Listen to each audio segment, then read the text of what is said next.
Assalamualaikum warahmatullahi taala wabarakatuh. Alhamdulillah wa syukurillah wassalatu wassalamu ala rasulillah. Allahumma salli ala sayyidina Muhammadin bil qulub wa duwaiha wa afiyatil abdan. Wa shifaiha wa nil absar wa diaiha wa qutil asadi wal arwah. Wa qudaiha wa ala alihi wa sahbihi wasallim.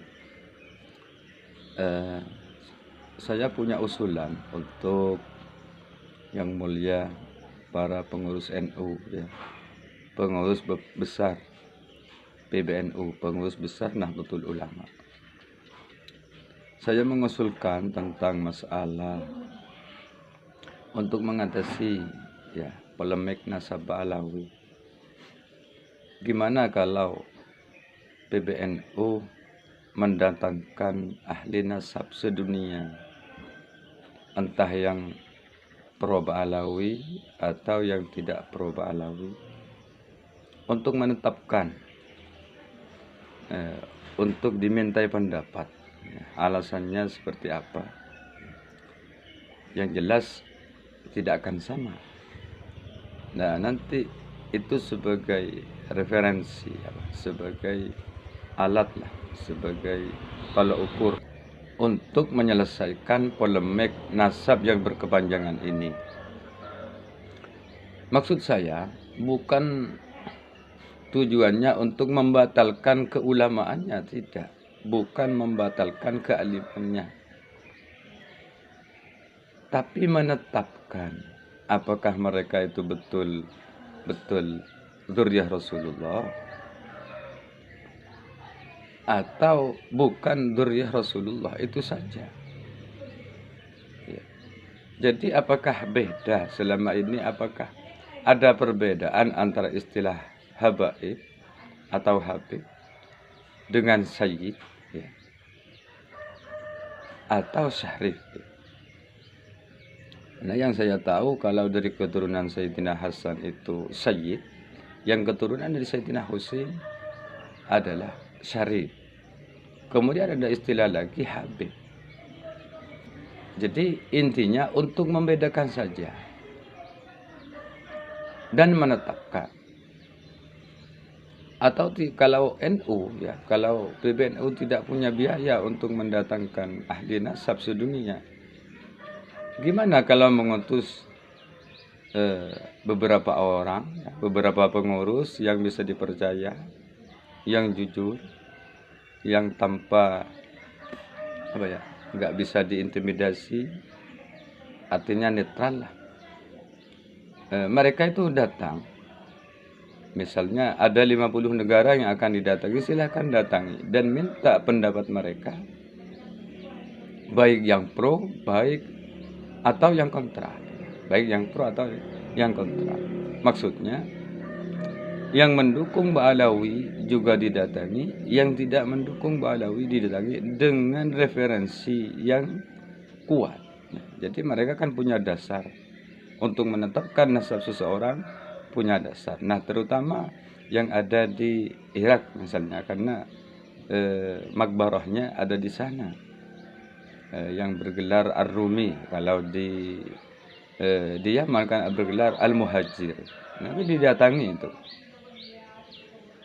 Nah, jadi NU supaya tidak terkesan berat sebelah, tidak terkesan membela suatu kelompok.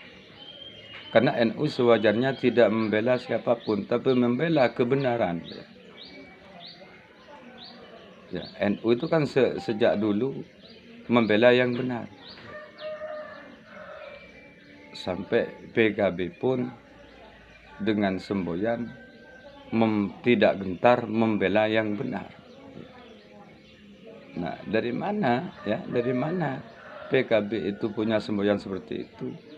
Ya dari NU, karena PKB itu memang lahirnya dari NU.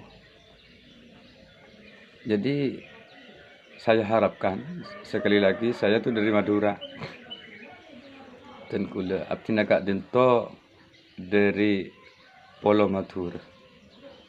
Jadi hanya onah kasotian epon de sateja pengurus NU sebagai pusat kaangkui ngatas hal kak dinto supaya tak tetih perpecahan sarus terus.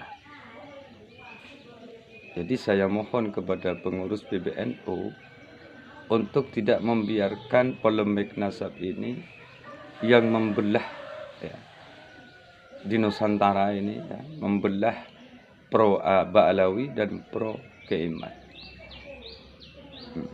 Jadi NU sekarang harus tampil sebagai penengah.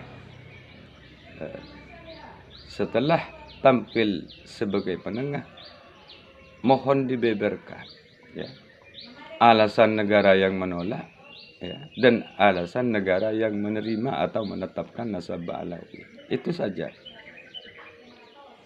Tentang keulamaannya ya tidak bisa dibatalkan. Tidak bisa dibatalkan karena ukurannya ulama itu innama yasyallahu min ibadihil ulama. Dan ulama itu pasti membawa misi-misi kenabian. Ulama itu pasti ya, membawa misi kenabian.